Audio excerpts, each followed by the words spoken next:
And most people, they actually say, oh, I start having like limited resource. Like, no, you're setting your own limit. Right. So abundance is your mindset saying, oh, this world has so much to offer. And you got to realize that there's no limit to opportunity that you can have.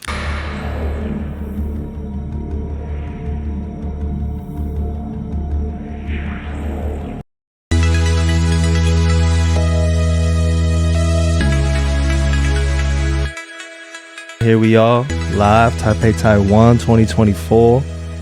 We got Yann in the building. Clap it up. Yann over here. For those of you who don't know who Yann is, first of all, pronounce your last name for me. Rakotomalala. Yann Rakotomalala. Rakotomalala. Yeah. Where are you from, Yann?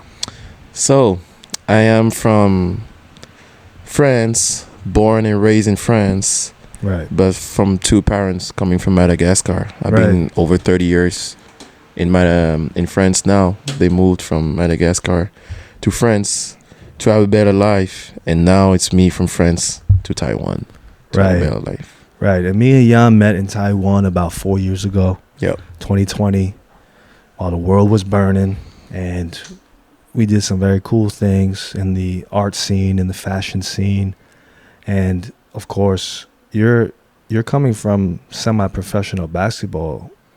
Now you're pro, but you're coming from a semi-professional basketball experience. I think we originally met on the basketball court, I think. When did we first meet? That's a hard one, right? Damn. I think over those years we have been meeting so much that I forgot the first one. What is the first time? Maybe he was in the club. Might have been. No, I don't think so. I don't think so. Who introduced me? It was though. It was in core. I remember it was in core, and I was wearing like a crazy gold watch. I think you had the same one on. And we was like standing by the DJ. Probably. We was like right behind the main table in front of the DJ, and like we just dapped up. I think. Okay. I think that will be. Yeah, core sounds like it. But after, I think we started to get to know each other, and you were starting to throw out a lot of great like artist events. Right. And in the Taipei World Trade Center. Right. Which you've been an amazing supporter of. You've always, came out, showed up. Sure. Brought the swag. Always. Came fresh. You know what I mean? Ballers in the building.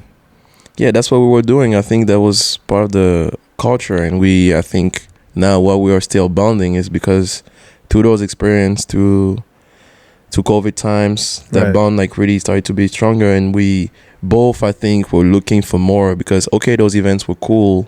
That was a way for us to bond, but we always had those other projects on the side that was like way more than what we're doing right now. So I was at that time still a student. I got my hands into basketball coaching, so I started to understand more of the basketball market here. Right. But also still balling street ball with you and all the guys that were on their journey. Going viral too. Going viral on Taiwanese basketball networks. Going viral on YouTube. I remember we did just one video that went over 800K on YouTube. Right. We didn't even know. Just balling. And through that, we built our not our name, but that was a way we say, hey, how about we do something about it? Because if just our likeness can be valuable like that, like what is there that we didn't get to see, and what is the other court that are like outside of Taiwan or outside of Taipei that we can conquer? And from that moment, that was a moment for us to start, hey, what is out there that we can get to see? And I think now when you want to go and conquer, this is where you need more structure. Right. Street ball, by definition, is not really structured, but you have those guys that have like that grit and grind. Right. But when you put that grit and grind and put the right focus, the right direction, this is where you become powerful. And I think we're going to talk about it later. We'll get into the philosophy and the spirituality of, of course, basketball is kind of like our kung fu. I always talk about that, especially in the modern day era. I think basketball is one of the world's most played sport. Maybe behind football, but it's up there, right? It's like top 2. It's up there. So 5-on-5, I don't have the numbers, but basketball in general. Basketball in general, because it's just easy. Think about it for a second. Like when we go outside, you just need the infrastructures, which here they have. Right. You just need one ball. Right. And then you can already start with 2 people 1-on-1, or 4 2-on-2, or even by yourself. Right. Right. So it's so easy to play. So when you think about soccer, you always need someone, like you need a goal, you need like a big area. When basketball, you just need a hoop. Right. Just need a hoop. You can need a garage or all that. So that's the setup, make it easy to play. Right. So that's why I think it's so, basketball has still a lot of opportunities to tap in. And also the brand of basketball we're doing with the Knights, 3x3, is really universal. Everybody here play 3x3. When you go in every court, under the bridge, all that, is everybody play 3x3. But there, shout out under the bridge. Shout out under the bridge. Xingshang Elevated Road. Exactly, Xingcheng Park too.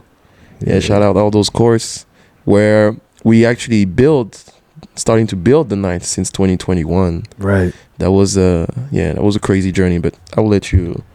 I mean, that's why you're here. That's why we're sitting here talking, because, like, you know, as you said, 2020, you know, we bonded on a lot of different aspects, events and art and culture. Yep.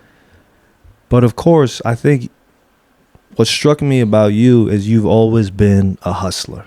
You've always been, and for people who don't know the term hustler, you know, I'm from New York City. Uh-huh. When you're a hustler, you're gonna go get it. And hustle is a term that we use in basketball too, like exactly. Hustle. And that hustle is like, how would you describe that? The hustler is the one that is ready to get his hand dirty, do whatever it takes to win and help the team win. Right. Like whatever it is in his ability.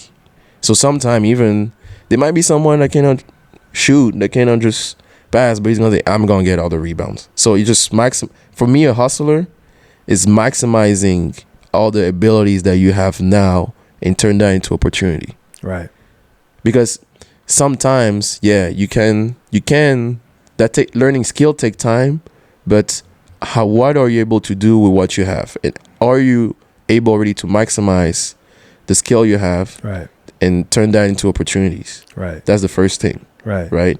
And then when you start doing that, then you create more opportunities, and through the opportunities, you start learning and building more skills. OD. Right. So that's for me what a hustle is you have skills now at that given moment. You have opportunities now at that given moment. Right. Maximize the skill that you already have to bridge the gap to the opportunity. And then to the more opportunity you get that you convert, then you start building skills. Right.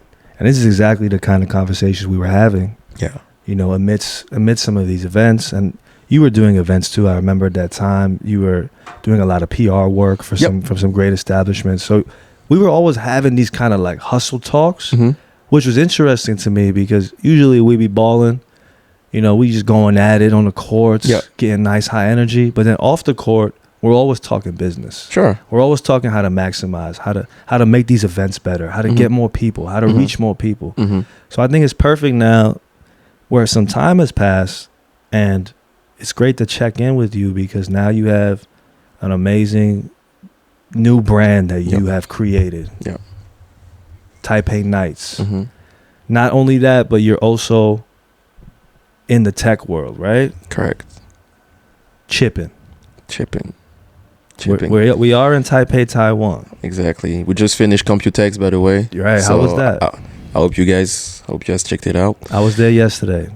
Yeah. That's wild. It's just awesome because now you see how Taiwan is at the cornerstone of tech, whether if it's software or hardware. And at the time when I arrived here, I just wanted to tap into Asia first when I arrived as a student. Right. So my background, I did engineering in France, material science. Then I had this opportunity to come to Taiwan to do a double degree in business. And I always believed that there's something in Asia that we didn't get to see. And Asia, I think, will be growing at one point because, look, you have, of course, China that is just across, but you have so much population around here, right? And that must be growing. So that's why I wanted to tap in and get into the culture to understand how people do business here, how people interact, because it's just so far from where we are when I was in France. Right. So I really was trying to discover at that time. And when I started to discover the different industries here, went to Semicon, went to the Computex, and you see how actually Taiwan was one of the main cornerstone in tech. So when I went back to France, I graduated and I said, hey, let me find a way to come back. Because there's something that I think that I started, whether if it's on the basketball side, but also on the work side, that I still think I can tap in here. Right. And the opportunity presents itself. I was able to represent a French company here in the semiconductors, come back, but also got the chance to get unfinished business on the court done. So that's why I think here Taiwan has so much opportunities that we need to get and go seek. And being a hustler is really important because, guys, when you have those skills and those opportunities, you got to go and maximize it. You cannot just let those opportunities slide. Right, whether it's on the court, whether it's in the business realm. Yeah. So that's where you're at right now. So your balance is tech. What's the name of the company? So I work for Micron Technology. Shout out Micron. So we are helping AI to grow. Because to make it simple, now the GPUs are fast enough to process a lot of information. Nice. Right? But now the main problem for those GPU was able to, can I get enough information to have those GPU process more information and give more insight. Right. And the problem was on the storage of memory. And what now I'm helping Micron with is to build the new memory solution that will help to store as much information as we need to help feed those GPU that will give all the insight that we get on ChatGPT, that we get on those. That's crazy. So you're basically building brains. Pause. So that's why I'm helping, and now we're just working on building the new technology. Increasing memory capacity that allows these AIs to operate, to speak, to express even more fluently. Exactly. So that's amazing. This is what I'm doing on the tech side as a program manager. But also, when you think about it, when I do a parallel with nights, with the guys that I have in my team, I'm also trying to increase their skill, their memory, whether if it's their physical memory, brain memory, how they play, so then they can maximize the opportunities on the court, but also off the court. Because some people have already big following, but they didn't realize how they can maximize their likeness, how they can maximize their skills, whether if it's on and off the court. So nights is not only about it's not only about basketball, but it's even more than basketball. It's a mindset, and I think Hustler is perfect, is maximize the skill that you already have so that you can get new opportunities. And from the opportunities, you increase your capacity to do multiple things. That's interesting. So there is kind of a parallel between what you're doing in the day. Exactly. And then, of course, when it comes to the night, no pun intended, what you're doing with the nights, you're kind of crossing these knowledge and these know-hows. What I think is cool about the nights too is it's not your traditional basketball team. It's kind of like a creative agency at the same time, right? Because you got a few people on your roster, yourself included. You're also influencers. Like I know, like Kyrie or what's his name, Bradley. Like these guys already, they're in the influencer social media game. I know Bradley's an actor, right? Kyrie's been a big cult following baller, YouTuber. Big on YouTube. I know you've been huge in the coaching scene. So it's like you guys are all coming together kind of like an Avengers kind of vibe, right? Yeah, and we got Ja. He has his own clothing, fashion line. So it's like this mixture. Like when you think about it, like we have already in our team all the skills that once we like try to grow, we already have all those skills to take us to another level. Whether if it's on the court, whether it is to merch, whether it is to design, even to education structure with AK that you interviewed a little bit earlier. Anthony Kelly, I can't forget Anthony Kelly, who's also on the team, and he got the education market / wellness in a chokehold. So all this put together, this is what I think it started to be a success, and success that early, because all those pieces put together, it's just a perfect like complementary match for our team to grow on the court, off the court, and now just looking forward for what's going to be the results during that season. Yeah, that's crazy. I'm really excited. We already started, and I just can't wait to see how much growth we will have this season. So let's talk about the season a little bit. Yep. Because I kind of want to establish what the Knights is, because I feel like it's a expression of who you are as a person, at least from how I know you, because I've always known you, as I've said, as a hustler, a maximizer.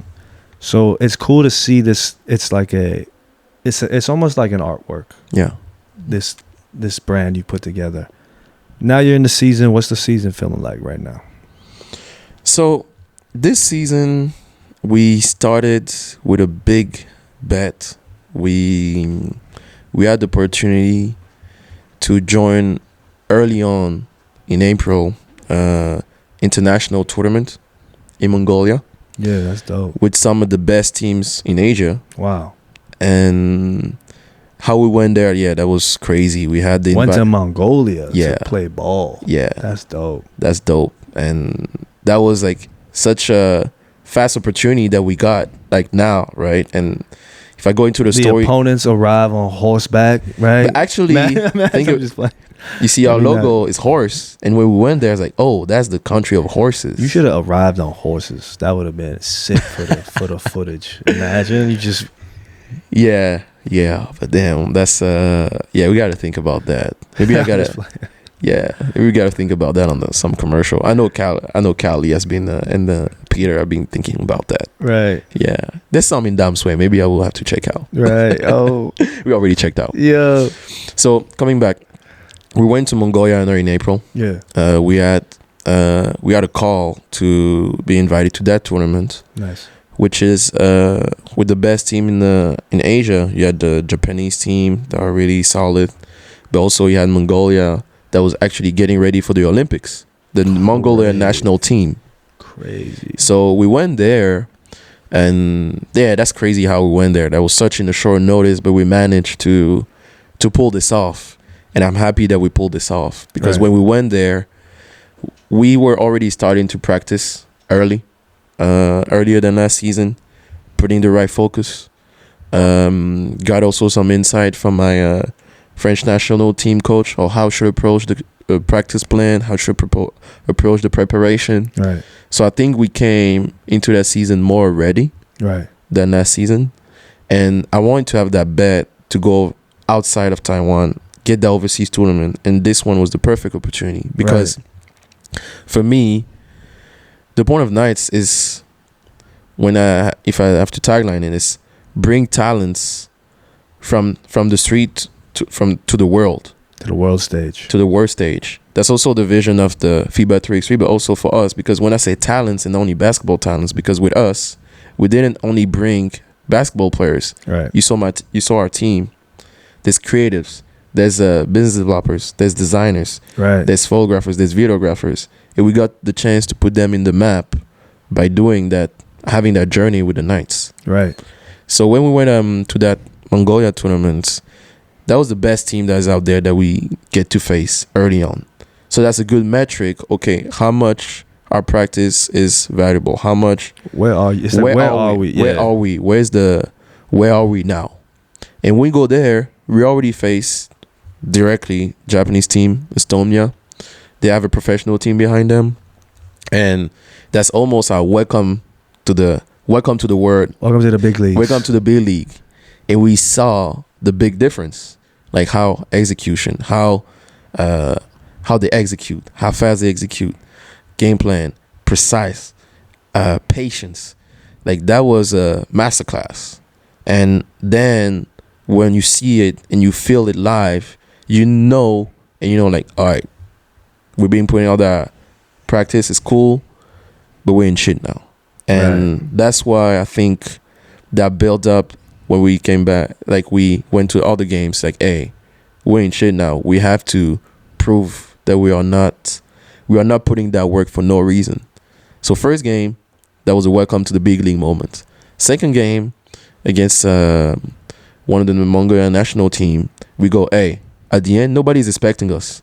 Let's play like there's no tomorrow and we have nothing to lose. Hell yeah. And that's where everything like clicked, because they're like, yo, let's just be back to who we are. We are street ballers. Of course, there's some structure that I put in, but in our character, we are street ballers. And the street ballers just take what's there. Right. Like I said, back to the hustling thing. Improvisational masters. Takes what's there and maximize it. Don't try to be picky on the opportunities that are here or there. Take every opportunity and convert each of them, even if it's an easy win or a difficult win. So here that was like, hey, they gave us a layup, get that layup. Taking that. Well, you gave us a shot beyond the arc, take that. Wet. And this is where we approach, like, hey, they gave us that. Let's just take every opportunity one by one. Don't think about the other one. You took game 2? And we took game 2. Real quick. We took game 2. Because we just went crazy. We have nothing to lose. And we take every opportunity. Shout out to Kyrie also, that went crazy. Because you know how Trick-3 is, right? It's 10 minutes, super fast, 12 seconds, each on the shot clock. A lot of people don't realize exactly. it. I mean, I went to one of your tryouts, one of your combine. Yeah. You know, I went to it just to see where I'm at physically. Yeah. I was winded because there's no takebacks, there's no pause. It's just continuous cardio. Exactly. It's very interesting to see 3-on-3 kind of take elements from the 5-on-5 continuous motion. Because, of course, 5-on-5, highest level, full court, nonstop. Yeah. Except for timeouts. But with the FIBA 3-on-3, like, no check. You just rebound. Go. Yeah, it's wild. It's wild. Don't have time to think. You think, of course, but you And people don't realize how fast you get. Like, people think they can keep up until you're... It's almost like, it's like you get in the ring. People think they can last 10 rounds. Dude, you're winded after round 1 and round 2 if you're not conditioned. Exactly. That's so crazy. As I say, like, that mindset, we build that. And second game, just go after it. Shout out to Kyrie that went crazy because we won that game. The game is you either score 21 or the first team after 10 minutes win. And we scored 21. Kyrie scored 14. Wow, that's crazy. And that's crazy when you think it's only 1s and 2s. Right. That's crazy. Right, he just heated up. That's crazy. That's how he is, and then we say, oh, we start to be comfortable. Now we see where we at. And we get qualified to the second day because 3x3 is really cutthroat. Tournaments usually are 2 days. First day, 2 games. And then you have to be on the first of the 2 groups. Right. If not, go home. So that's how fast the game is, but also how fast the competition can be. It's really cutthroat. Yeah. I remember you invited me to one of your tournaments in front of the John Koch Memorial Hall. That shit was epic. Yeah. But I remember that, it was super quick. You played, they had another couple teams play, and then you're right back on. Yeah. Within the same day. So it's like... It's fast. So that's why everything is, you got to be a real hustler and hungry because each opportunity out there and you just got to be ready. Boom. You only get that keyhole. Yeah. So you got to be precise, and this come through practice, consistency. So when I come back to the Mongolia thing, like we made the second day, which no other team in Taiwan ever did. That was the first time they went to that kind of tournament. And second, that was the first time they reached the knockout stage. Wow. For like, maybe I checked the data, that was over 10 years. Wow. And at that time, I would say 3x3 was not as professional as it is now. So I think that was already a big achievement for Taiwan 3x3 basketball. Like in just already starting second season. Right.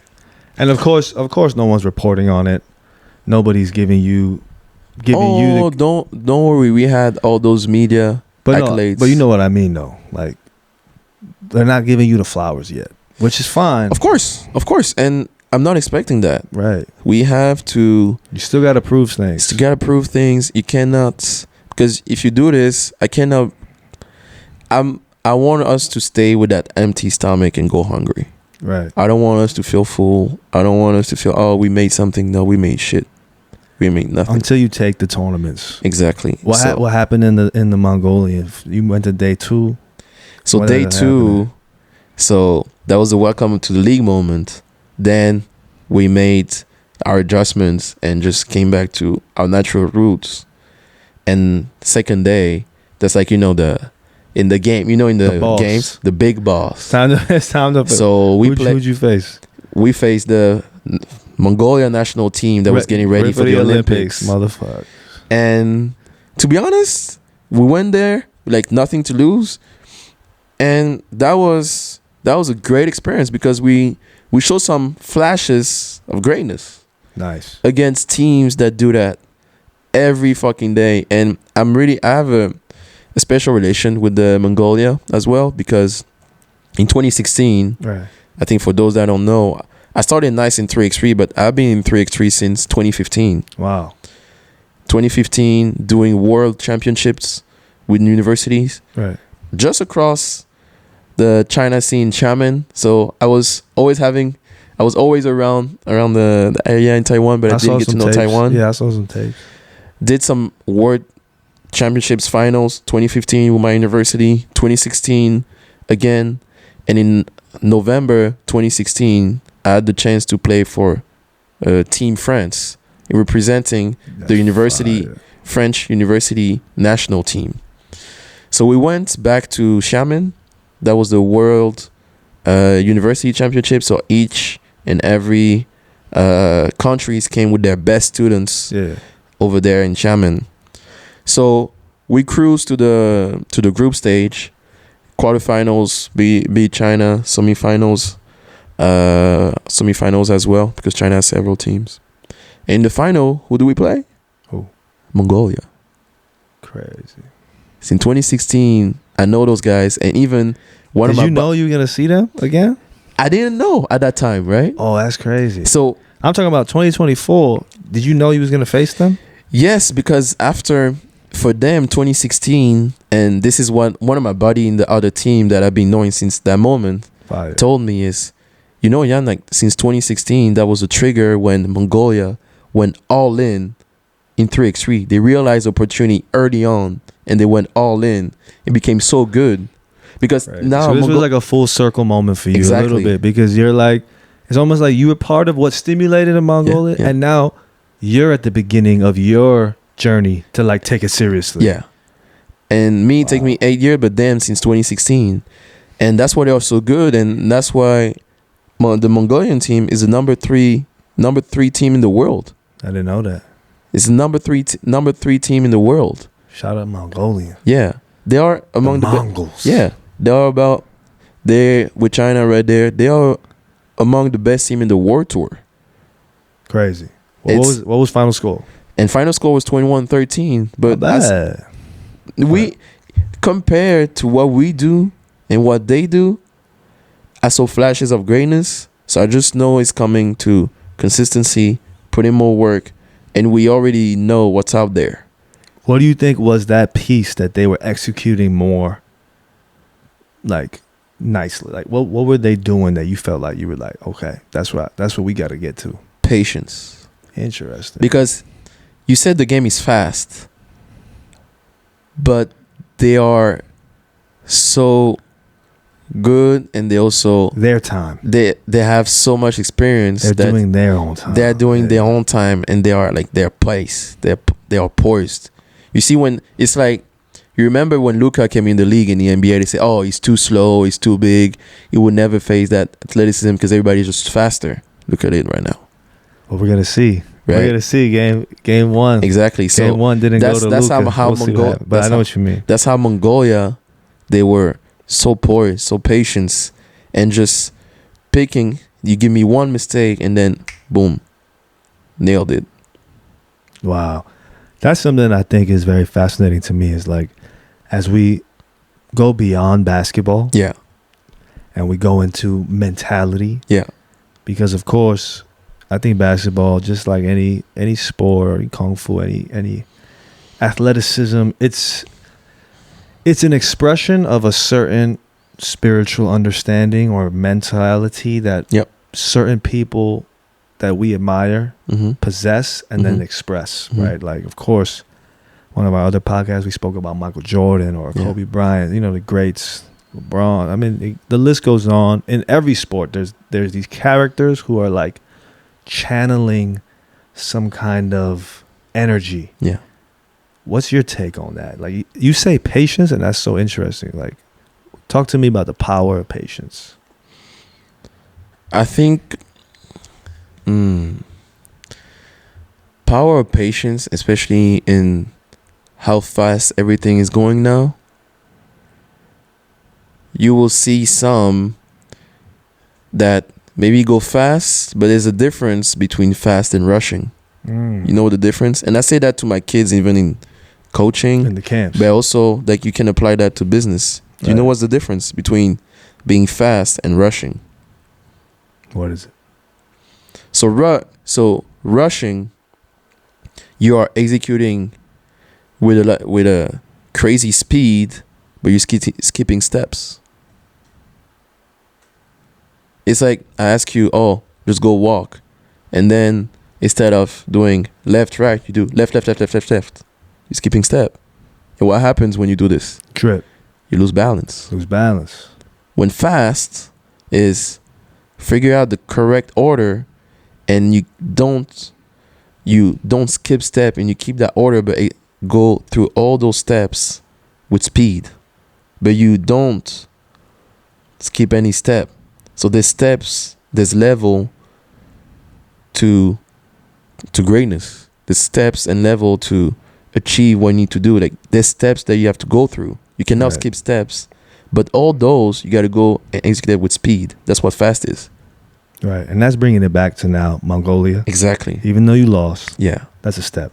Exactly. And then that stepped into recently. You were just at another tournament. Exactly. Yeah. And also, you're basically you're at second place right now, technically, right? You're kind of getting to the second place mark. Would you say like you're right there to the chip? We're right there. I think now it's a matter, as I told you offline earlier, is consistency. We know what we're doing right now. We know our mistakes. We are taking accountability for it. And every game now, it's us against us. It's about beating ourselves. Build yourself to the gym. Build yourself to practice. Every day, try to get even better than we were yesterday. Because now we know we are doing the right thing. We're doing the right thing. We're in shape. We're going after it in practice. We know that you have your routine. Basically. We have a routine. You're in a good routine. You're disciplined. You're hitting the gym sessions. You're hitting the right workouts. Exactly. So we know now we're doing the correct thing. Now it's about how consistently we always put that same level of work, focus, dedication to that craft, because we know the steps that we are following are the right steps. Making sure now we execute them to the fullest of our abilities at all time. Now it's the challenge that all our team is trying to overcome. Trying to get synced, basically. Yeah. So do you think there's challenges with the mindsets? Because as a coach, you're a coach, you're a manager, you're a leader.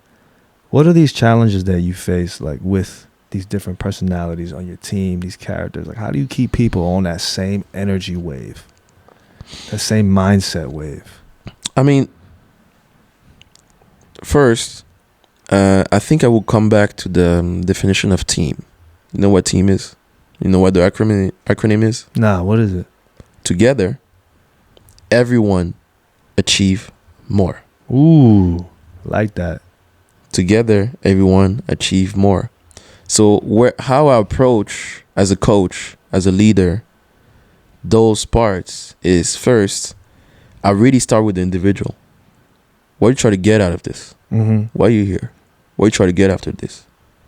Your why. That's the why. Yeah. What are you trying to get after this?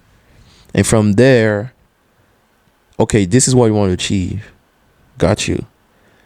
You can achieve that with the team, but this is what you need to do. And at the end, you will get what you want, and the team also will get what you want. So guys have to realize, when you talk about team, people always think, oh, it's all about the team. Yes, but you got to also make sure the individuals hit their milestones, so then they can stay engaged. Right. There's some sacrifice sometimes, some like short-term sacrifice, but long-term, you got to make sure that each and every individual hit the milestone. Right. So that's how I approach as a coach. I know everybody's situation. Right. And let's be honest, everybody cannot be treated the same based on their situation, based on how much they contribute to the team. But try to be fair with everyone and to not forget, like, hey, you hit your mark. I mean, the team hits his mark, you're gonna hit your marks. So don't worry.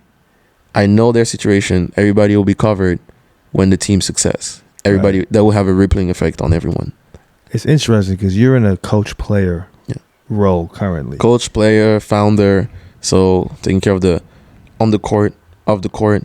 So yeah, I would say it's in the team, it's a position of power, but at the same time, I know also how to balance. I know how to balance that. And even last season, because I take accountability as well, I know last season there's some tournaments I removed myself from the roster because I know, hey, this is not the best roster for us to go to that tournament.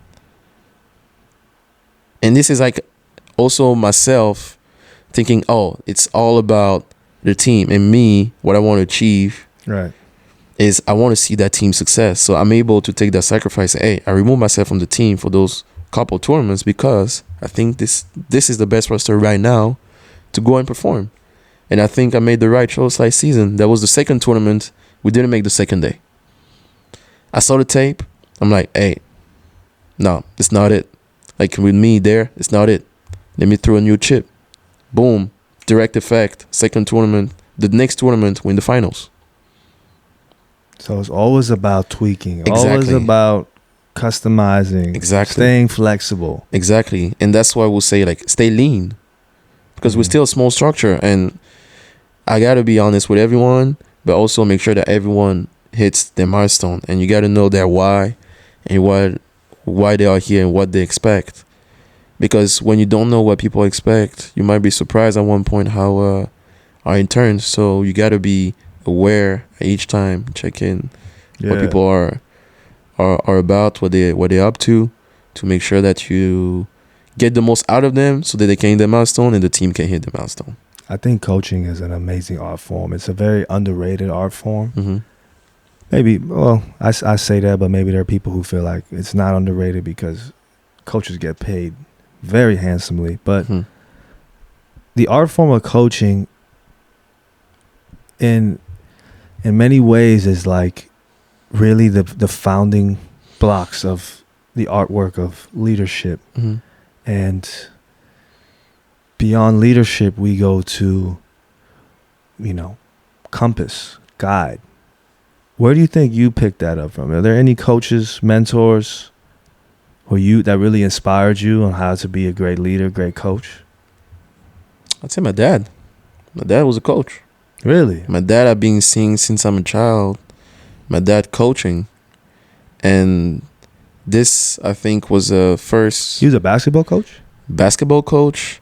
Yeah, my dad played pro in France. He was also part of a Madagascar national team. Fire. And he played several sports in the national team: volleyball, handball, and was also and he's also physical a PE teacher. At the same time, we're also some. So you were always around accolades. this strong leadership. Yeah, And I think I had the best of both worlds. My parents were great leaders. Great leaders. My dad, mostly on the sports side, also on the relationship side, how to handle relationship, he has a more a social part that I have. And my mom is more the structured part. Like she was really about the school. And I was also lucky she's a doctor. So also she was about like my health, my all that. So having those two, they were my models. Like they were my leaders. And their way to lead was always, I give you guidance, but I won't tell you how to do it, that and that. Like you go learn your mistakes. Dope. And then you still come back to me for guidance. Right. They were super heavy-handed on saying you should do this, you should do that. They were, okay, and what you try to do? Okay, but you know you need to do that, right? How about this? How about this? Guiding me and making sure I realize the gap that I need, the bridge that I need to cross to reach to the goals that I want to hit. Right. Always. So that's how they were leading, and also they lead by example. That's dope. Because their story is crazy. Their story is crazy. When they left Madagascar 3 decades ago to come to France to seek for a better life, that was not easy. And I know they have been through hardship, and I know that they built their current like situation, right, great situation in France, to sweat and tears.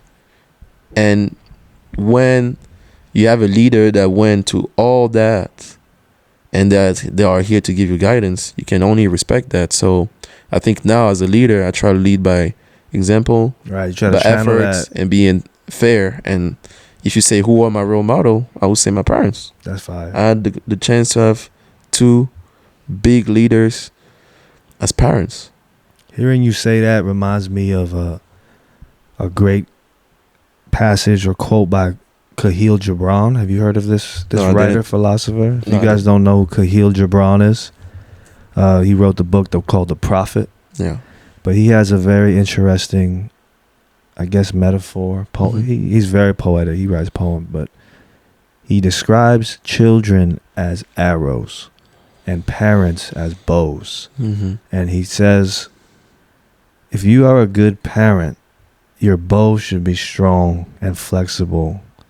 And when you shoot your arrows, your children into the future, you cannot go with them to where they go. Exactly. Only they can go that way. So your job as a great parent, as a great leader, is to keep your bow steady, strong, and firm, so that you can launch your children into the future as far as can be. That you made me think about that when I think about like, you know, your story with your parents. That's pretty dope, man. Yeah, that's a good way to put it. I mean, I see that in your style. You know, especially when we ball together too. You're always a very strong guy. You're a general for sure, a general on the court. You know what I mean? You're keeping everybody together on the mission, on the path. And now I can imagine now that you're stepping into the role of a coach and player. It's like you're going beyond the general, because now you're coach. You're like leading. Kyrie is a general, AK is a general. So now it's like you have to guide generals, alphas. Yeah. What's that like? Let's talk about that. Being in a tribe full of like, I like this phrase. When you're in a tribe full of tribal leaders, so now you're in a group full of alphas, egos, personalities, desires, right? How do you manage personality in that regard on a team like the Knights, so to say? It's always about coming back and agree to the common goal, man. It's I know they're here for a reason. They all, you say, alphas, and they're not here to lose. And I think having that is good because we keep all our stuff in check. All our stuff in check. I'm the coach, but sometimes AK will keep me in check. Everybody keeps everybody in check. Right. And I think now that's I think what's make us good, because we are able to have those hard conversations quick. fast. When I think here, and that's how I think is special about our team, because when you see, I think you've been in Asia for long. You were born and raised in a Asian family. I've been here also, coming from France, then arrived here as a student, been here for 4 years. This is not often that you see in, I say, Asian culture, people that are able to have those confrontation and conflict, sometimes some conflictual arguments, right, but that are healthy arguments to lead to a better direction and to a better outcome.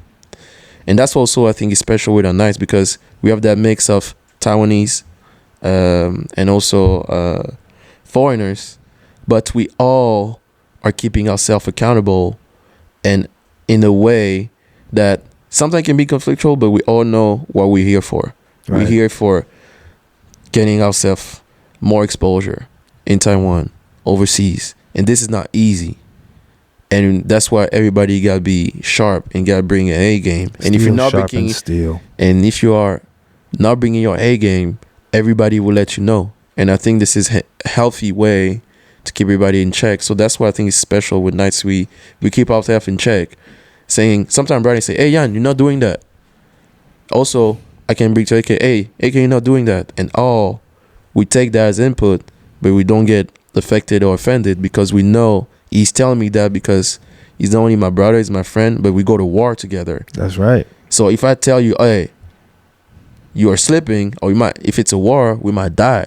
So I'd rather have those guys to keep everybody in check, so then we can go and perform and bring our A game all the time. So this is how we approach that. Like, I keep them in check, but everybody's keeping in check. Yeah, everyone, because everybody's putting that work. Yeah. So if you're sliding, that means you're not respecting your other teammates' work. Right. So this is how I think I'm lucky with Nice to have those guys, and lucky to have this crew together, because I don't know if any other crew could take the kind of conflict that have every day, but the criticism, the conflict, healthy, the challenge. But right. It's healthy, because this stay on the court, and after the court, we all good, because we know what we're here for. We know what we're here for. We know what we try to accomplish. It's not easy, and if someone slide, we gotta let him know, so then he bring back his A game, because we also have this trust that everyone can bring something in the team. So it never come out of like bad intention, because we trust you that you can be better. And everybody in that team as well is like that. Say, "Hey, I know you can do this. Like, hey, don't slide. You got to keep doing that." How important is it to, for some of these viewers, some of our audience members, how important is it to find people like that, to put yourself in situations where you're surrounded by people like that, or an environment like that? It's important, because I think if nobody's telling you any hard truth, you're not, like, you would never be able to face any setback. You got to be able to deal with that and still moving on. Like Denzel was saying, like, fall forward. Yeah, you have one setback, you take accountability for it and move on. Right. Move forward. Right. Accountability is key. It's key. Because I don't know if you remember, there was I think there was something that I saw. You see, there was a comparison with the ball going on a flat table that you just push. Oh, and then the other one is on the curves. Yeah.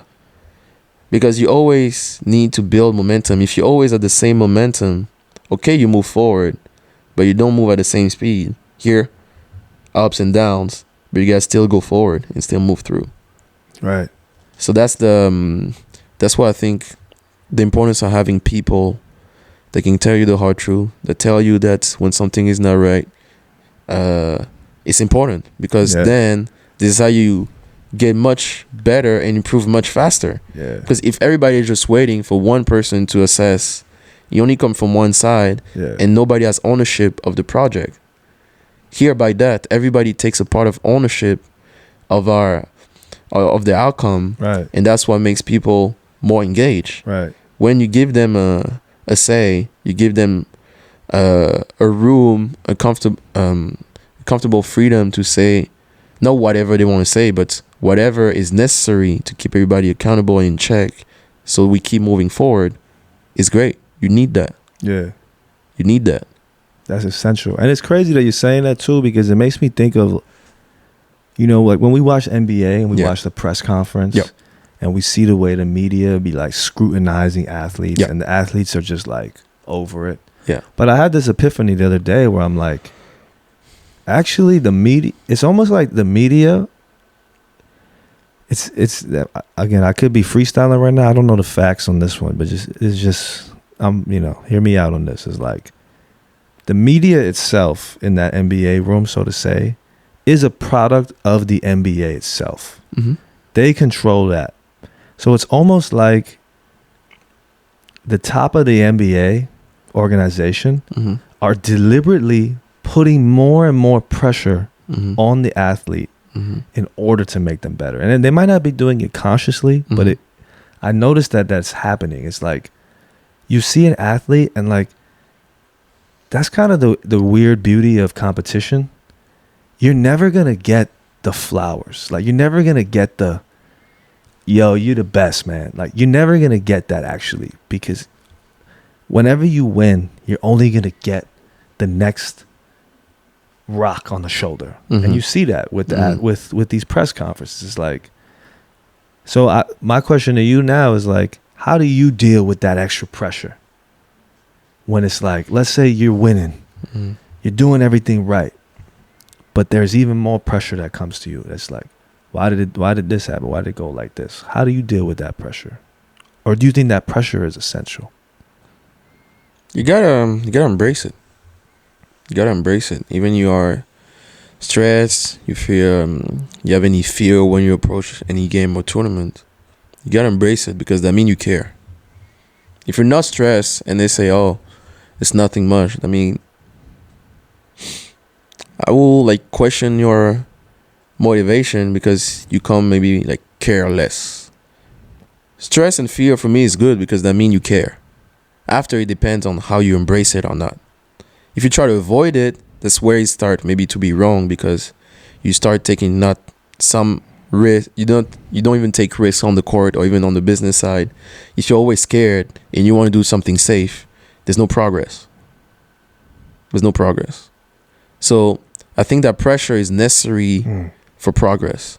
It depends what kind of pressure, but for me, the pressure will be there anyways.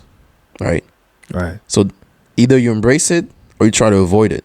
If you avoid it, you always go to do something safe, and there's no progress. Progress, you go out and do something that isn't comfortable for you. Right. So, and this will lead to stress. This will lead to fear, because you're going to an outcome that you don't even know. Like an unknown outcome. And you need that. Stress and fear are part of it. So that pressure, that extra pressure, for me, you just got to deal with it, embrace it, and that show that you care. And when you go on that court, of course you take that risk, but you show that you care and you give everything that you have to give, and you give your maximum contribution, knowing that you feel, you have that fear, that stress, but for me that show that you care, and I'd rather have those people than people say that, oh, I'm cool, no, it's no stress, oh, it's just one game. No. If that show a certain level of care on your craft. That's crazy, because I think, like, you know me, I'm very philosophical, and I love analyzing human nature, and I love analyzing sometimes history too, because we look at basketball and it's like a micro analogy of gladiators, the Colosseum, and there's something about that moment, and of course, like the two greatest words in sports, Game 7. Right? There's something about that. This is it. This is the last chance. All or nothing, live or die. Yeah. That so much of what we understand as humans and as we define as a man or a woman lives in that realm of like, do you live or do you die? Do you make that shot? Do you not? When you talk about that, and I think about like Kyrie Irving, 7 years, right? He's like 7 long years, since he's been back in this position. Yeah. That's very very parallel to, I think, what a lot of people go through. You know, like, yeah, they were at the top of the mountain, and then something cast them off again, and then it's pressure and pressure, controversy after controversy, and here he is back at the top of the mountain again. Yeah. People, a lot of people owe him apologies. The way it was treated. So apologies that he'll never get. Yeah, we all know that. Wow. Yeah. That's crazy. But that's very similar to what I feel you're describing when it comes to like facing that moment. Yeah. Where it's really it's all or nothing. You gotta leave that moment. And there will be defining moments, you know, and along your journey, whether in business, whether in me for basketball part, like there will be defining moments. And right. How do you respond? Like all your craft, you work so hard to get the opportunity, right? And now this is one of the defining moments, and you gotta close. How do you go in a project game? How do you go close? Because there's always a finish line at one point. Right. And this is where it gets interesting too, because now that we're coming to that point of like, you've trained, you're at the prime physical shape, your team is good, and like, you know, crazy scenario. Of course, the scenario everyone loves, right? Tie game, 24 seconds left. Balls in the hand of, you know, X player. What is it about that moment where, like, is there luck involved there? Do you believe in luck? Do you believe in spirituality? Like, you know, a lot of these athletes, they give it to God. You know, like, they're like blessings to God. So I'm talking to you as an athlete. Have you experienced something along those lines of like something else arrived? I won't say God, but I would say sometimes there's just a higher power that say, oh, it's yours now or it's not. And that's fascinating. So that's fascinating. It's like an awareness. Yeah. Because I know we played ball. We've been in situations also, game is on the line. I've seen you win the game in those situations. You've seen me win the game in those situations. And it's like, you can, sometimes you just know, like, all right, this is the shot. Like, so what is that? How would you describe that? No, as I said, it's taking the opportunity when it's there. It still comes down to the hustler mindset. What is that higher power though?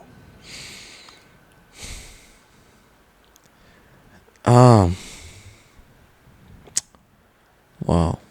Beyond the shot. Beyond the basketball. No, man, I don't know if I can really describe it, but sometimes, and I had several moments, even last tournament or previous tournaments, when you just it's really a feel that I cannot describe. Let's say I take one example when we did our first tournament win last season with the Knights. All right. So as I told you, FIBA 3x3, right. 10 minutes, 12-second possession, pretty fast. OD. So we were in the quarterfinals in the round 6 of our league. We play a team that is decent, that have World Tour experience, really experienced team. We started off the game pretty bad, but I don't know why we still end up like sticking. And they were 1 point away from winning the game because, you know, it's 21 or 10 minutes. That's so crazy. They had 20, we had 15. And we go through, and you see there's fear, there's stress that, oh, there's just 1 point away, so we cannot do any mistakes, right? But our approach, we're like, anyways, they are such in good situations, so if ever, nobody's expecting us to win, so let's just go possession after possession, one stop, one bucket after one bucket. And we end up making up the gap. They were 20 and we come back to 19. And we end up having the game-winning possession. Crazy. I don't know, maybe the producer can work his magic when we that. I will give it the footage. And we are down 20-19. Right. A 2 to win. So I take time out. And I know in our team, like, the best weapon for twos is Kyrie. Okay.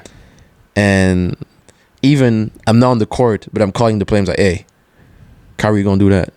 Brady, you go do there. AK, you do that. So the play was Kyrie is on one side, Bradley on one side, Bradley with the ball, AK on the side. We just go run a screen to Kyrie, and then it's actually fake because AK behind was just screen Kyrie for him to shoot. And we run that play beautifully, and we could have still taken one and take that chance, but it was like, yo, that's gonna be the shot. Let's go for the game winner. Let's go for the game winner, and it's gonna be it. Let's go for the dagger. And he hit that crazy dagger over two guys. He hit it. And that was the quarterfinals. And from there, that built such a momentum that we were like, yo, if we're able to overcome those challenges, nothing can stop us. So we got to go with confidence and to semis, finals, and we end up winning our first chip. Wow. So we were at that turning point. Exactly. We were 1 point away not to get it. And then we end up in the finals and winning. That's how sometimes, like, basketball can be cruel, cutthroat, but we have to embrace those moments and never give up and stay consistent. If you're the other team, you're in your learning phase of sickness and holy shit, we let them come back on us. But that also reminds me of, like, Naval talks about, in basketball or sports, you do get, like, maybe that one shot. Yeah. Or there's time on the clock. Yeah. But he talks about life and business. Sometimes that one shot can set you up for life. Or like Hormozy says, you know, in baseball, you get 3 strikes and you're out. X amount of innings. But in life and business, there's no limit to the amount of swings you can take. And all you need is one home run. Yeah. Maybe one big painting that I sell. Exactly. Or one big deal with your chip company or with the Knights. And you're set. Yeah. You're in abundance. Exactly. What's your definition of abundance?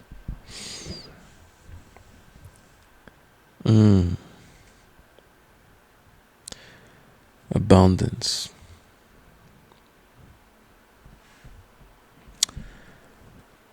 I think abundance is just a matter of scope. How much the abundance is. For me, it's how much opportunity you can have, and then you can go seek for. And most people, they actually say, "Oh, I start having, like, limited resource." Like, no, you're setting your own limit. Right. So abundance is your mindset saying, "Oh, this world has so much to offer," and you got to realize that there's no limit. There's no limit to opportunity that you can have. That's fire. The only limit that you are setting is yourself. So abundance, where the abundance stops, is where you stop yourself from going and seeing those opportunities. That's interesting. What's your take on not only just on abundance, but what's your take on, I guess you can say, living life in a way that you talk about having no limits, but I'm wondering, like, what's your take on living life in a way that creates more luck for yourself, more synchronicities? Like, do you believe in the law of attraction? Do you have a belief that kind of guides you? Law of attraction? I think anyways, once you're on the right path, you read the right people. Right. Yeah. Is there something that for you keeps you in that zone, like a philosophy or a belief? A belief will be what keep me in my zone. I think just the people I hang out with, who I get to share with, who is surrounding me. Like, I think your entourage is the most important part. For you, it's the tribe. It's the tribe that you're around. The tribe that you're around, because the tribe that you're around, when you trust them, they will always recommend you to other tribes, and they already vetted before even you meet those other people, other tribes. So I still believe a lot in that kind of networking, like word of mouth. Oh, I know this person. And when you have a community that all deliver value to the society, that's for me what's most important to surround yourself with. That's, I think, the entourage is the most important. And for what you're doing now, is there a bigger vision, a higher purpose? Is there what's your why? Of course, right now we're in 2024. Yeah. Dare I say 2034. Mm-hmm. You know, what's your vision for the future of the Knights or your tech alignments? So I would say here, if we take the Knights, is to transform how the world is using basketball to enhance their life. That would be my vision. Of course, now you see mostly people, and most what sells when we talk about NBA, any product, even local leagues here, is they see basketball as entertainment. And entertainment, we all know, that's to entertain the people when to entertain the people when actually what the real stuff that matters are being taken care of, and nobody have an eye on it. Mm-hmm. So now basketball is mostly used for entertainment. But through Knights and what I've been doing so far is the way they use basketball. They use the basketball as a vehicle for professional growth, turning your passion into profession. And turning your passion into profession locally and globally. Because now we are all connected, and one of our games that is on YouTube, everybody can get to see that. So it's still entertainment, but also a vehicle for personal growth and turning passion into profession. And with the way you approach your craft on basketball, when you go back to business, there'll be a way for you to understand how you can. You're gonna build frameworks for success. Right. You succeed on the court. Look, most of the basketball players that succeed on the court, in business they are successful as well, because they build that framework for success, knowing how to surround yourself with people, right, how to build the right team, and also having the right goal and keep that work ethic for you to succeed. Right. Those like those skills that can be transferable from one industry to another. So that's, for me, I would like to transform how people use basketball as a way to enhance their life through health, building community, but also for growth. Yeah. So for now, what we are now, and my mission is to help that team and all the individuals that are part of our community to turn their passion into profession, and after starting to share their experience for inspire the next generation, that there's not only one pathway to turn your passion into profession, either on the court, but also we had photographers crew, videographers crew that start to get more traction since they have been with us. So right. It's like an ecosystem. Exactly. Everybody is thriving. Exactly. I'm almost wondering too if like basketball, I mean, I feel like I've yet to see, like, that's a great point. Basketball, very, very product-like, entertainment-like. Yeah. But, you know, I've always been advocating for basketball as, like, you know, a martial art. Yeah. Kung Fu, or sports in general. Mm-hmm. Do you think we'll see in our time the transition between a sport, maybe basketball, becoming a spiritual practice, like Tai Chi or meditation? Whoa. Never saw it in that angle. I feel like the building blocks are there. But to think of people treating basketball like, you know, dare I say a church. And, you know, LeBron says it too, right? When he goes into the gym, that's his church. Yeah. This is where you leave all, like, everything out when you go confess, when you go. Right. It's kind of, can be a religion. can be a religion, and it already is. And I think a religion is where people go.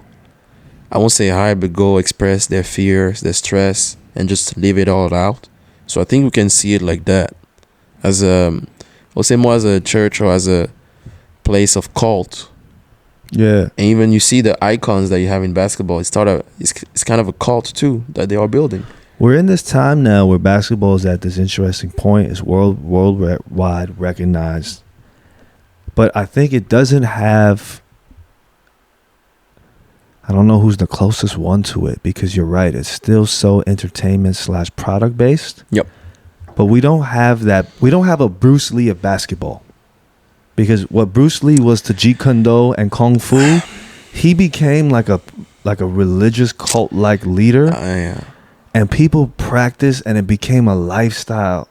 And yes, people play ball, but who is the leader that's like, come to my dojo, my gym, and we're going to start off with yoga? Man, you're going to start getting me emotional, but I think we lost the one. We lost one? Yeah. Who? Kobe? Kobe? Whoa. Shit. Shout out Kobe, bro. I felt that too. I think, because just come back to what you said. Yeah, I just felt that. No. I felt that energy just now. That shit touched me. Damn. Well, I started being emotional. But the way you say it, come to my dojo, come learn. Right, we don't play basketball yet. Yeah. First we sit. It's like, again, I'm just brainstorming, but it's like, first we sit in a circle. Yeah. And we talk about life. Yeah. Before we even pick up that rock. Yeah. So it's like the whole thing becomes this art form of like, yeah, your relation to the physical world. Yeah. But I think it's perfect what you said, because even for Kobe, I think we lost this one that you say, like the Bruce Lee, come to my dojo, come learn, because he was starting to do that. No way. You didn't see when he welcomed Kawhi, Kyrie. He had his Mamba Academy, and he was even getting those guys in, not only to teach them the game, but the game after the game, and the philosophy. The game after the game. And you see even all those contents, like he started to do it. He had so much more to exactly it, the business acumen. Exactly. He was starting to do that. Like people didn't realize, and that's why I think people still are being affected by his loss, because I think he had so much to share. Because during his craft, I mean, he went through it all, like, you know, with all those legal issues, right. Saying that he's a bad teammate, a character. Right. He went there. But at the end, he was focused on his craft and tried to get the most out of his craft, and now was starting to share and become that Bruce Lee that you mentioned. So far, unfortunately, the one that had, I think, that aura and that charisma to lead those other generation, and that's why you think about so much more about Mamba mentality. That Bruce Lee was Kobe. Even, you know what's funny too? You know they had a collab shoe, right? The Bruce Lee Kobe, I think Kobe 5 or Kobe 4? No, I didn't know that. That sounds dope. So you see that when you say Bruce Lee, synchronicity, they already were synchronized on that like product part, but I think the one that had that aura and that was starting it was Kobe. Yeah, who's gonna take that baton now? I think there's an opening right now. Yeah. Could be Team Knights.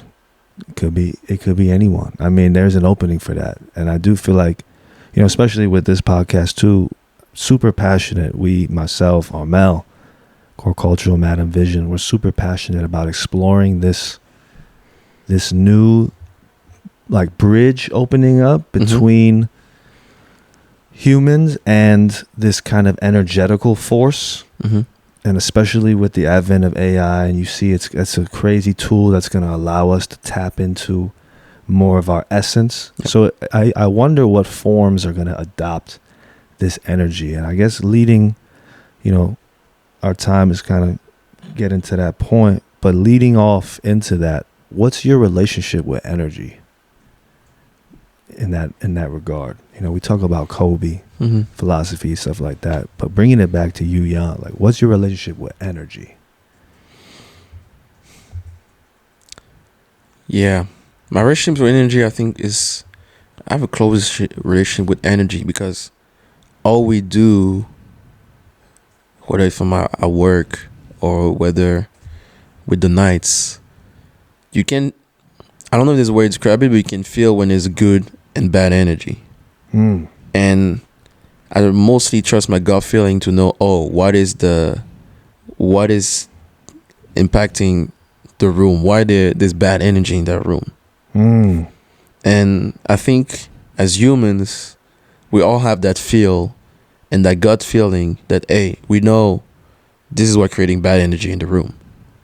But also, the step to maintain that good energy is accountability and honesty and be able to have those difficult conversations. This is where you maintain that good energy, because some people, I think we all have been in rooms that we didn't feel comfortable and we felt the bad energy, right? But the difference is not everyone will go and assess that honestly and will tell maybe that person or will make the move to make sure that that person, that element that is in the room that's creating bad energy get checked. That's the big difference. So I really care about energy. I know when there's a good and bad energy. That's really gut feeling.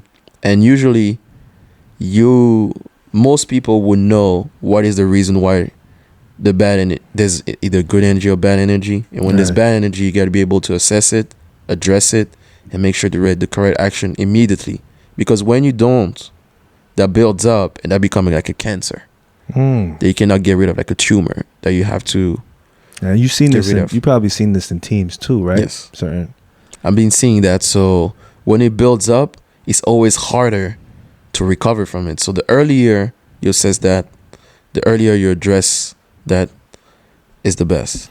So this is what I mean too about, like, you know, as we're kind of going into this evolution of our conversation into like what basketball becomes is like, is this a place where you can realign your energy, where you can realign your, you know, you have Anthony Kelly on your team. Like there's therapy in basketball, a place where you release your trauma, your toxicity. Like, of course it's going to be hard, but I'm curious to see if, like, you know, perhaps new spaces popping up where it's like, not just like I'll go to the, you know, under the bridge street ball and like I'm yelling at the top of my lungs, like I'm releasing mad trauma, like I'm a bully. But maybe that's not the healthy way to process it. Maybe even I need like a coach. Like imagine if Kyrie could be my coach and Kyrie is like, yo, Ivan, stop being so aggressive, man. Channel it. Like Kyrie Irving. Like imagine he was just like your sensei. Yeah, channel it in the right spot. Like I would say, anger, like that anger, that extra energy that you have, it's not a bad thing. You just gotta direct that in the right areas. Right. You can be aggressive, but putting in the right place become a great weapon. Right? You just got to know where to put that focus and that aggressiveness to. Like, not like being aggressive is not bad. You just got to make sure that you put that in the right area, right point of focus. Let's say on defense, you need to be aggressive in the right time. In the right time. That's true. Yeah. YOLO or YALA? You only live once or you always live again?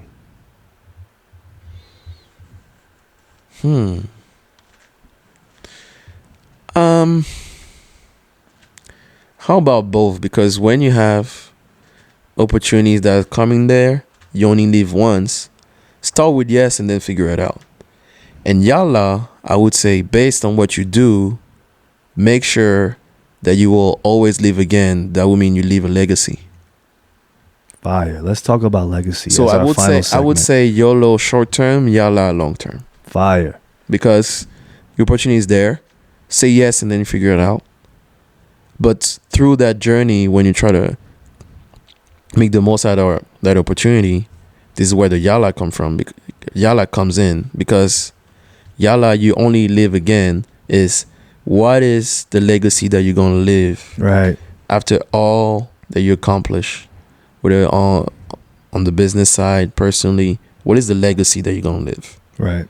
And make sure that once you go through that journey that is life, you're able to teach to others. And this is where Yala comes in. You will be able to live again. Like the example I said to you about Kobe. YOLO, you only live once. And he had that delete mode when he was playing. Like, oh, I miss shots, I keep taking them. And through that craft, to all that he did, Yala started to come in.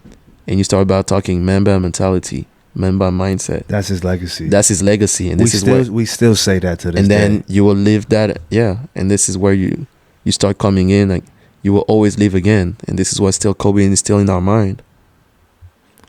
What's your legacy? What's the legacy you want to leave behind?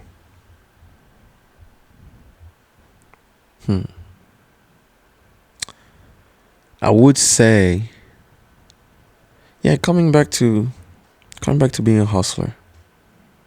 Say yes first. Maximize the opportunity that are here for you. Go after each of them. And through that, you start building skills that will help you to seek the opportunity after opportunity. But also, always keep in mind that there's not only, we here have businesses, but also there's always the personal brand. How do you approach each and every opportunity? Right. It's like a bank account. Like, are people gonna trust you and leave always the deposit in you, or they will try to withdraw all their trust from you? Right. So when you go there, try to make sure that you are trustworthy, to ensure that your personal brand leave a great legacy, saying that, oh, Ivan, man, this guy used to do crazy event, but always through those events, he try to maintain a certain level of integrity. Always. And try to make sure that everybody get value out of it, whether if it's during art exhibition, the artists, but also the people that come in. It always get more value, more informed about new topics. So, for example, that's the legacy you gotta leave, that every time you meet that person, they always bring value to you. That's fire. To their experience, to their knowledge, to their quotes. For me, that will be the legacy I want to live. Making sure that I gave it all to go after each opportunity that's coming for me. Mm-hmm. And that also, through that process, I was able to teach some others how do I approach those opportunities. And also the knowledge that I have, making sure I can share to all people that had the chance to meet in my life, and they will always have a good memory and a good story, like, oh, Yad helped me to overcome that part. Oh, Yann opened my eyes on this topic that I never had this approach before. Right. Like that, I think that's all the legacy that all of us want to live is, those short moments, those short defining moments that we know if the person that was not there, we will not overcome that challenge. Right. And then when you see most people talking about Kobe, talking about greats, they always have that defining story that show that how valuable they were in their life, whether they were here or not. Like the change, how they transformed to the knowledge they gave them, or to the experience they went through and that they heard about. Right. And on that note, as we kind of sign off, you talk about the team that you're with. Yeah. Shout out to your team, of course. Shout out Team Knights. Yeah, shout out your team, and of course, I know you're in a situation too where one of the key figures, she just walked in, is your girlfriend Callie, who's also soon to be wife. Congratulations, fiance. So she's also been an integral role of the success of this team. Yeah. I guess signing off, we can kind of talk a little bit about partnership and how important that is. So when I started the Knights started, the roots of Knights started in 2021. Right. You were part of it too, like the battles we had in the streets, which was funny, and that's why I started to build more traction. That was foreigner against local. So Bradley and Kyrie on the other side. You remember we were facing them Yeah. most of the time in those in those courts. And Taiwanese love to see a good. They want to root for their own people. Exactly. You know. And that was, like, for example, Kyrie, Bradley, and their squad against us with AK, right? With all those guys battling. And through those battles, I think we build a mutual respect, right? We build a mutual respect, and we realize it starts to be stupid now just to face one another on the street corner and say, "Oh, just showing who has the biggest dick in the room at all time." Yeah. No, and we were smart enough to start taking steps to get closer to one another, and we started to play together, start to do some competition together in the streets, or even going together in the streets and play together. And we started to connect it. Taiwan foreigners starting to connect. We had a first opportunity to join a league in 2021. But that league got shut down because of COVID. But we were on our way to get structured. But COVID was the first setback. Came back to France. AK came back as well. Right. And for now, that was it. And I didn't know at that time if we were able to go through and get this unfinished business done. Right. But as I said to you, I had the chance to come back because I wanted to tap in more in the first flashes of opportunity that I saw here in Taiwan, and I had unfinished business to take care of. Right. So I had the chance to come back as an engineer, and then I started linking up back with the guys and say, "Hey, let's do that again. We got unfinished business. Yeah, man. Let's go after it." Exactly. So we start again, might be joining that league, but this league shut down because of COVID. And we had first defining moment that created nights is one exhibition tournament that we were invited with Bradley, Kyrie, myself. And we went into this exhibition tournament of the league that we are part of right now, called Absolute 3x3. And we did pretty well. Nice. We did pretty well. We did so well that even the promoter opened his arm and say, "Hey guys, if you want to join, the door is open for you to join the league. I think you can make some noise in it." Right. And now you got to go into the requirement. Oh, actually, it started to be professional. We got to start being more structured. Operations, finance, marketing, all that, right? I had the knowledge of how to operate, right? Right. But we're still in Taiwan. It's still a Taiwanese market. And I need to get a knowledge of that local market. How can we build that? Building some partners over here.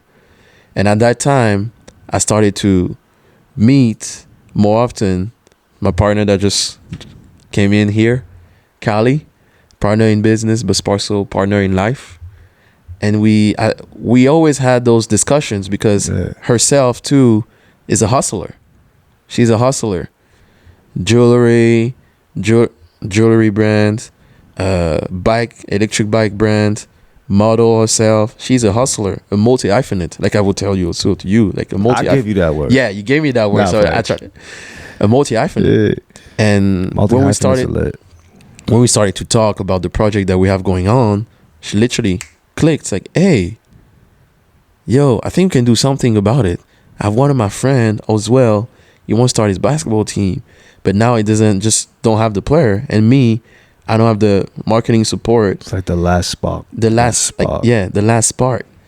And what she good at too, and that's why she's in charge of the operation, our communication, and also our partnership. She's good at matching people that have common interest. And this is the biggest match I think she ever did for us. And we didn't know at that time that would lead us to create the nights. Right. And she was that big piece that bring everybody's together around the table. Me with my team, my knowledge of basketball, but also basketball business. Her with her knowledge of how people do business here because she has been doing business for so long. Been learning also under her dad that is a great businessman. And one of her longtime friend that was already also in the business, the basketball business, local business, and me coming from the foreigner business, basketball business. And we started to put everything together And on December 2022, in Little Creators Taipei, was the Knights was created. Wow. That was the defining meeting that we had, and we were like, hey, this is Kali, this is Peter, this is Yann, this is the team, this is what we try to do. The pillars. And we were all like, are you guys in? And we say, fuck yeah, we in. That's fine. And this is where Knights were created, and this is where it all started. And I didn't know at that time that we'd grow so fast. Right. We were just locked in on trying to do what's best on the court, because especially it's their sports business, right? Right. Performance lead to all the other accolades of the court, so you got to take care of that first. Right. And we took care of that to the best of our ability the first year. Nice. And we started to have some more traction because we are the only team in Taipei. Think about that for a second. We are the only team representing Taipei in that league. That's crazy. And we all know Taipei on the back right now. Yeah. Taipei on the back. And still to this day. And that's why I think the traction that we had was different, because it's an eclectic crew. You guys are truly a representation of what Taipei is right now. Exactly. It's multicultural. Exactly. It's diverse. Exactly. It's creative. Yes. You know, I was teased, like, Taipei is like, you know, New York's little baby bro right now. You know, we getting there, Taipei. We getting there. Yeah. But that's why, as I told you, I didn't know at first the opportunity was there, but Kali bring the opportunity, and then I'm like, all right, let's get it. Let's go after it. That's fire. Well, Yann, you know, it's always a pleasure to tap in with you. Yeah. And, like, I'm excited. Best of luck. I'm hyped to see what's to come in the next chapters of Team Knights, yourself, especially with your role at your tech company. I know you're aligning everything. So where can people follow this journey? So people can follow that journey on our Instagram, Team Knights _ Team Knights. I believe it's going to be in the first one to pop up. First one to pop up. Right. Team Knights official. This is where you can get all our updates, all our highlights, all the events going on. Nice. And if we talk about the season, next tournament in, correct me if I'm wrong, Kali, Taiwan. In nice. 22nd, 23rd. And we have many other tournaments coming up, but the biggest one will be August 10, 11, Taipei City, in the middle of town, Xinyi area, where all things are happening. What court are we talking about? Is it a secret? No, it's not a secret. Everybody go there at all time, and everybody know that area. Damn. You see that plaza close to H&M? Yeah. Right in the middle. They about to set up a court right there? Exactly. Hold up. By Ilingi? H&M? You see that big plaza right there? Oh, it's about to be lit. It's about to be lit, and we're going to be co-hosting the event. So that's crazy. So here, we're going to show what Taipei has to offer. Let's pull what up. Taipei Knights have to offer. Sometimes you got to pop out and show. Exactly. You feel me? Exactly. And I bet. That's the biggest event that is coming up. Fire. Taipei. And if we take care of business, there's going to be another one that's going to be international.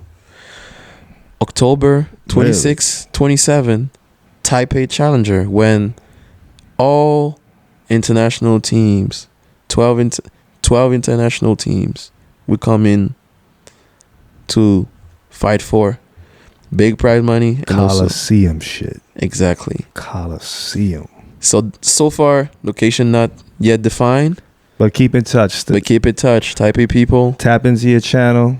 Tap into Beyond the Hustle. Mm-hmm. Subscribe, comment, follow, like, all that good stuff. Yeah. And it's about to be a wave. So next, August 10, 11, Xinyi. Then August 26, 27, Taipei. We're gonna take over Taipei. All right, let's get That's what we're gonna do. It's been an honor. It's been an honor, brother. My brother. Now pound it up. Come on now. Nah, G. All right. All right. Much love. Much love, bro. Appreciate it.